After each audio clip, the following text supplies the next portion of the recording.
السلام علیکم۔ دنیا کی جتنی بڑی بڑی ڈیموکریسیز ہوتی ہیں وہاں پر کیئر ٹیکر سیٹ اپ کا کوئی وجود ہی نہیں ہوتا۔ وہاں پر جتنے بھی الیکشنز ہوتے ہیں وہ سٹنگ گورنمنٹ کرواتی ہیں اور انہی پر اعتماد کیا جاتا ہے اور اسی کے نتائج کو تسلیم کیا جاتا ہے، لیکن پاکستان میں اس طرح کا کوئی وجود نہیں دیکھنے کو ملتا۔ جتنی بھی جو پولیٹیکل فورسز ہیں چاہے وہ الیکشن ہو جائیں تو اس کے بعد بھی وہ ان نتائج کو تسلیم کرنے سے کیوں انکاری رہتے ہیں۔ تو آج ہم جاننے کی کوشش کرتے ہیں کہ اس کے پیچھے آخر کیا ریزنز ہے۔ جب 2022 میں عمران خان صاحب کو نو کانفیڈنس موشن کے ذریعے سے ہٹایا گیا تھا تو بلاول بھٹو زرداری صاحب نے ایک جملہ کہا تھا، ویلکم ٹو دا پرانا پاکستان۔ اگر ہم اس سے بھی تھوڑے مزید پرانے پاکستان میں چلے جائیں تو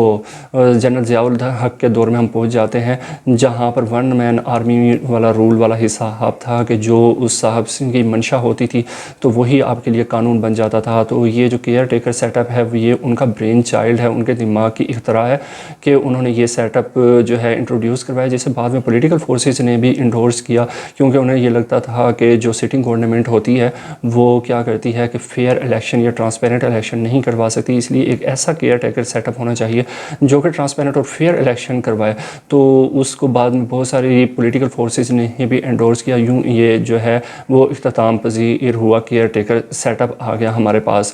تو اب آتے ہیں کہ یہ کیئر ٹیکر سیٹ اپ آخر اس سے کس کو سب سے زیادہ فائدہ ہوتا ہے؟ جو پچھلی حکومت جو چھوڑ کر جو اقتدار جو ہوتی ہے وہ پولیٹیکل فورسز جو حکومت کر رہی ہوتی ہیں وہ جب اقتدار کیا کرتی ہیں کیئر ٹیکر کو سونپتی ہیں تو وہ باہمی مشورے سے طے کیا جاتا ہے، اور اس کا سب سے جو زیادہ بڑا بینیفیشری ہوتا ہے وہ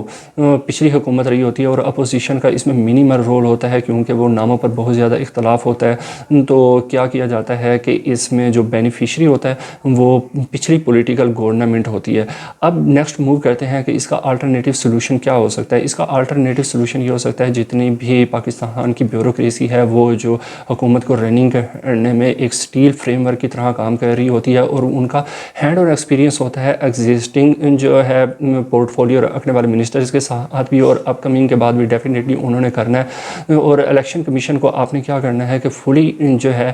وہ امپاورڈ کرنا ہے تاکہ وہ ان جتنے بھی بیوروکریٹس ہیں ان کا ٹرانسفر پوسٹنگ کو کر سکے۔ اور دوسرا یہ کہ جتنے بھی منسٹرز ہیں چیف منسٹرز ہیں، چیف منسٹر کی جگہ آپ کیا کیا جائے کہ جی اتنے بھی صوبائی سیکٹری ہیں ان کو کیا کیا جائے، فلی امپاورڈ کیا جائے اور ان سے یہ کام لیا جائے، کیونکہ اب ان سے اگر آپ یہ کام لیں گے کیئر ٹیکر سیٹ اپ کی جگہ اگر الیکشن کمیشن کا، تو اس کا الیکشن کمیشن کا نہیں سوری میں بات کر رہا تھا کہ جتنی الیکشن کروانے کی ڈیوٹیز ہوتی ہیں وہ ان سے اگر پرفارم کروائی جائیں، کیونکہ وہ آنسریبل ہوتے ہیں پبلک کو وہ بھی، اور اپنے انسٹیٹیوشن جو ہوتی ہے